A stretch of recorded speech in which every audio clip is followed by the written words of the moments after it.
Hey everyone, welcome to the Horror Show. I'm Cecil Laird. Derk Harron. Back with another review of a DC comic. Not quite horror, you guys, but it is a large event comic, and there's definitely some horrific things that happen in the book, so we're kind of skirting the line a little bit, but we reviewed the first 3 issues. This is issue number 4, and so we are continuing on this little trend here with this. Again, we're going to do our reviews, talking about the overall thoughts, and we'll talk about the story, the artwork, and, you know, whether it all is coalescing for us or not. So I will go ahead and start off this one. Actually, I think I've started off most of them. Dirk, why don't you start off with this one with your thoughts? Okay, well, I'd have to say that this has been my favorite issue of Doomsday Clock. It was the most because it felt the most like the Watchmen. In this issue, we get to find out about this new Rorschach, and I just loved his origin story. You could almost call it like his creation, how he was created.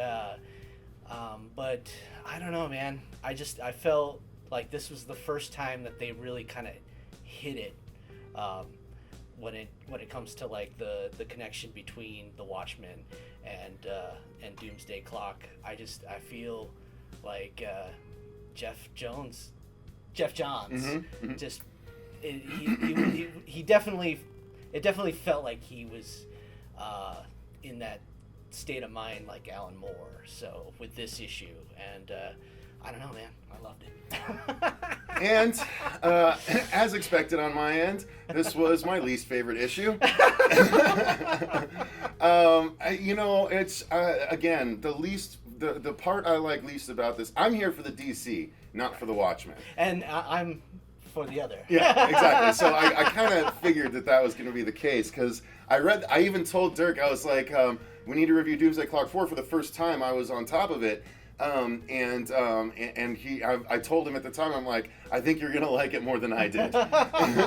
And lo and behold, here we are. But yeah, it is so Watchmen that's why I was like starting to zone out a little bit on it. Yeah, well, this one's definitely like text heavy. There's just so much dialogue. There's just so much story that they're kind of giving you. But what I loved about it too is they bring in some older characters from the Watchmen that you're just like, wow, I love that they brought that in, especially since like the one character that I'm talking about, it was kind of a minor character in the whole Watchmen story, but more for the lore of Watchmen, and I'll give you a little hint. He's from the original Minutemen, so that was really cool that they added that in there. And I know who you're talking about. Yeah, and so the old man kind of guy. Yeah. But and I just thought that was really cool how they mixed that all together. Plus, I don't know, man. I felt like this was like a really kind of tragic story. Once again, there was a really good origin behind this Rorschach and how he became the person he becomes, and I loved it. Well, I mean, that is essentially the story of this one. Not much more to say other than that. Yeah, I mean, we begin with a new Rorschach in this series, and we have no idea how he got there or anything like that. And now, finally, in issue 4, we're getting the answers. And another thing too is that I totally called it. Like I knew who it was going to be. Like probably by issue 2. I would say that I really figured it out. Huh. So it is a character from the original Watchmen, this guy. Well, his family is in the original Watchmen, but yeah, you get to see the connection between that. No spoilers. See, that's the thing. Like, I read the issue, and I'm not spoiled because I just don't remember. I read Watchmen once about 15 years ago, and it was so dense for me, and I have a real hard time with reading comprehension sometimes. Like, that was the worst part of my SATs, because I can read a whole paragraph and then get asked a series of questions and not remember a single fucking thing from the whole paragraph. That happens to me sometimes, that's why I've read comics my whole life, it's easier for me to retain that stuff. And then books, I'll read a book and I can read a book again 4 months later, and it's like it's all new because I don't remember. I just remember bits and pieces, but I don't retain that well for reading, real dense material. Okay. Same thing with The Watchmen. All right. So that's why. Yeah, it was like reading a novel. it was. And that's the thing. If you don't retain that stuff, DC I've been reading since I'm 13. Right. So I've got, 24 years of DC logged away in my brain. So I get all the references and I get all these people coming back and stuff.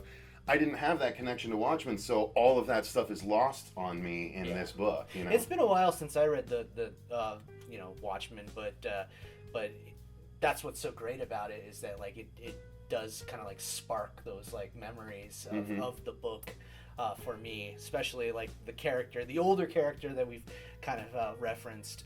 So yeah, I love that. And one thing too, I know like they what I love about the series is that all the like articles and newspaper articles that were also in the Watchmen, but this time it was like letters from that older character to his family, and like that was like really tragic. Just kind of hearing that, reading that, and just seeing like where that character's mind was, and then like how it was just deteriorating and and I just didn't care. I don't know, man. I love all that stuff. I think that's what I loved about the Watchmen was the character building, the character development, and I think Jeff Johns is once again like building on that. He's very good at that, and normally he's like my favorite DC writer.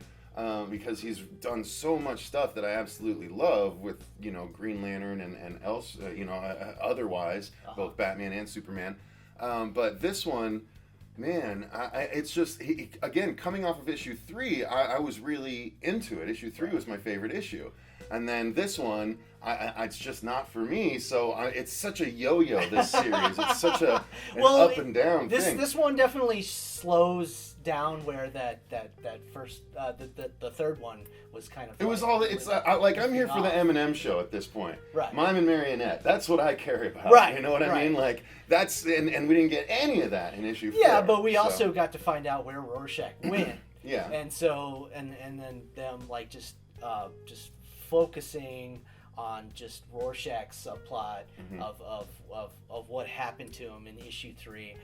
It needed a full issue to really explain it all. That's how I felt. Yeah. Because, there was so much mystery behind this new Rorschach, and they cover it in this issue. So fair enough. All right. So.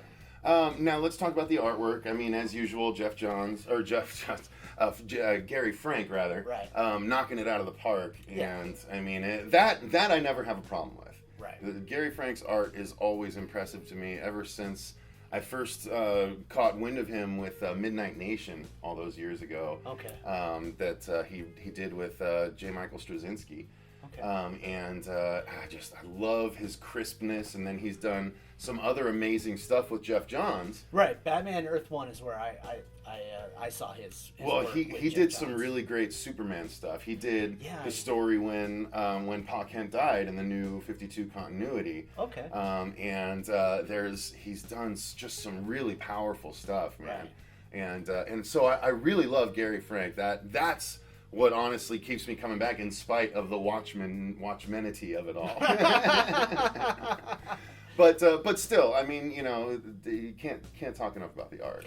No, yeah, this guy is just like in his prime. It's just and I think that I don't mind that it's bi-monthly now, and let him take his time with the art. Don't let it Don't let it get rushed. Don't get it rushed, yeah. And so I'm trying to pull up some good examples for them, like usual. I'm just really excited with how it's all coming along. Here's something kind of interesting that we got. Take your time, Jeff Johns, Gary Frank. Get it right. Get it how you want it. Please the audience, because I'm definitely. I always look forward to reading it. Like bi-monthly now. Yeah. It does. It's weird. It doesn't feel like it's been bi-monthly yet. Is this still monthly at this point when this one comes out? No. It's been 2 months. Really? Yeah, it's been 2 months. Okay. We kind of reviewed the third issue a little late to the game. Oh, that's true. That's true. But no. A little more cool stuff. Yeah. Definitely. So yeah, there you go, guys. If you're on board for the Watchmen, then definitely you should be reading this. I mean, do you feel with this now, especially, do you feel more like it's earning the stripes of being the Watchmen sequel? Oh yeah, especially after this issue. I think that now I feel like it's in the same realm as the Watchmen. Once again, there's going to be haters and everything. Like just the idea of like merging these two universes together. I'm sure people on the internet are not liking that, but I think that they're doing a pretty good job with it. I think that I like how each character that they introduce, either from DC or the Watchmen universe, like kind of balance each other out. Mm-hmm. I love like kind of like analogs. Yeah, so I love all that stuff that they've been doing. I think that I just can't wait to see the Joker pop up and see how he's gonna get into it. Well, because I've already seen some like promotional. I saw the covers, yeah. Yeah, and I saw that the Joker's on one of them. So. Yeah, I was like, oh. So I know he's gonna make his way into this. Well, we knew that after last issue anyway, right. But yeah, so I'm excited about that. So I'm still in for the haul. I mean, we've got 8 more issues. We're officially a third of the way through, right? Yeah. Yep. So there we go. We've got 8 more episodes coming at you. When I guess bi-monthly at this point. We'll try and get more of these horror comic reviews in. It's been a little bit of time, but things are settling down. So hopefully we have time to do more of that stuff. And anyway, that is going to do it for. Yeah, there you go. Demonstrating. We did both buy it, but neither of us got the pancake cover. Yeah.